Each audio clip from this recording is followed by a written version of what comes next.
मेरा बेटा रैयान जब 3 साल का हुआ तो मुझे ये महसूस होने लगा कि मेरा बच्चा बाकी बच्चों से काफ़ी मुख्तलिफ है।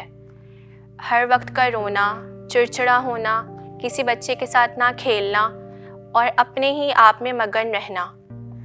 आखिरकार 3 साल में डॉक्टर ने मेरे बेटे को ऑटिज़म डायग्नोस कर दिया। इसके बाद तो मेरी ज़िंदगी जैसे रुक सी ही गई थी। मज़ीद हिम्मत लोगों की बातों और रवैयों ने तोड़ दी थी।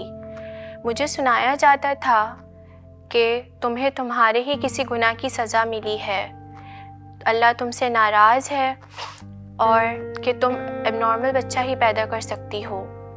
यहाँ तक कि मुझे किसी घर की तकरीबात में नहीं बुलाया जाता था। कोई स्कूल मेरे बच्चे को एडमिशन देने को तैयार नहीं था।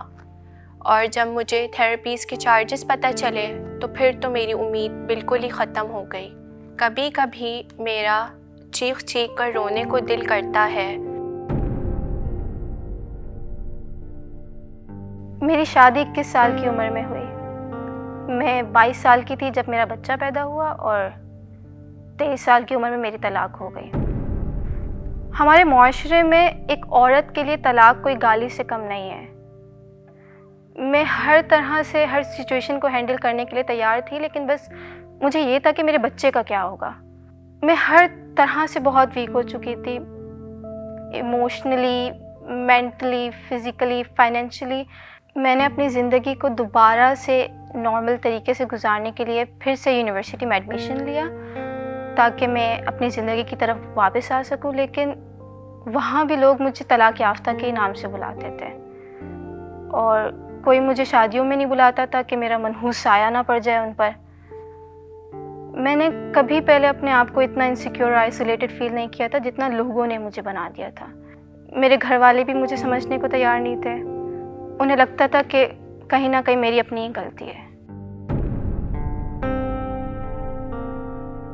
मैं जब पैदा हुई तो मेरे घर वालों ने जब मेरा जेंडर पता किया तब से ही उनका मेरे साथ रवैया मुख्तलिफ हो गया।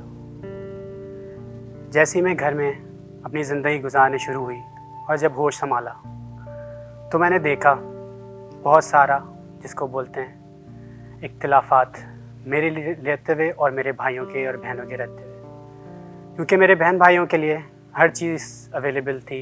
उनके लिए हर चीज़, उनके हर खिलौना पसंद था, उनके खाने की चीज़ें, उनके कपड़े, हर चीज़। पर जब बात मेरी आती थी तो मुझे ताने सुना के और कुछ उनके बचे हुए कपड़े दे के चुप करा दिया जाता था, क्योंकि मेरी फैमिली में शुरू से ही मुझे एक जानवर से ही बदतर ट्रीट किया जाता था, जिसको देखते देखते, जिसको मद्देनज़र रखते हुए मेरे दिमागी हालात, मेरे जज्बात और अकेलापन कुछ ज़्यादा ही बढ़ता गया। जब मैं बाहर निकली दुनिया में, मैंने कमाने की ठानी तो जैसे तैसे कहीं ना कहीं जोड़ तोड़ के मैंने पैसे जमा किए और मैंने सबसे पहले अपने आप को एक फिजिशियन और एक साइकोलॉजिस्ट को दिखाने की कोशिश की, जिनके पास मैं गई तो उनकी फ़ीस बहुत ज़्यादा थी, जो कि मैं उस वक्त अफोर्ड नहीं कर सकती थी बिल्कुल। तो बस मैं यही कहूँगी, आप लोगों से एक सवाल करूँगी कि क्या ट्रांसजेंडर होना गुनाह है? इस वीडियो में मौजूद लोगों की आप बीती और माशरे में मौजूद इन जैसे हज़ारों लोगों की कहानियों से हम अंदाज़ा लगा सकते हैं कि नफ्सियाती बीमारियां किस तरह लोगों की जिस्मानी और जहनी सेहत को मुतासिर करती हैं, और इस बीमारी से बढ़ के उनसे मुंसलिक स्टिग्मा और गैर मसावी रवैया किसी भी इंसान को रोक देता है कि वो अपने लिए तालीमी और माशी मैदान में मौजूद मौक़ों से फ़ायदा उठा सके, जिससे लामहला उसकी ज़ाती और ख़ानदानी ज़िंदगी मुतासर होती है। इसकी अहमियत को जानते हुए माहिरीन ने मेंटल हेल्थ अवेयरनेस कैंपेन 2021 में ये पैगाम दिया है कि हम इन गैर मसावी रवैयों को ख़त्म करने के लिए आगे बढ़ें, क्योंकि याद रखें कि हमसे और आपसे ही माशरा बनता है। इसीलिए ज़रूरी है कि इन लोगों को अलहदा ना कीजिए, बल्कि आगे बढ़ें और इनकी मदद करें। इसके साथ साथ नफ्सियाती और जज्बाती मसाइल हल करवाने के लिए उनकी रहनुमाई करें।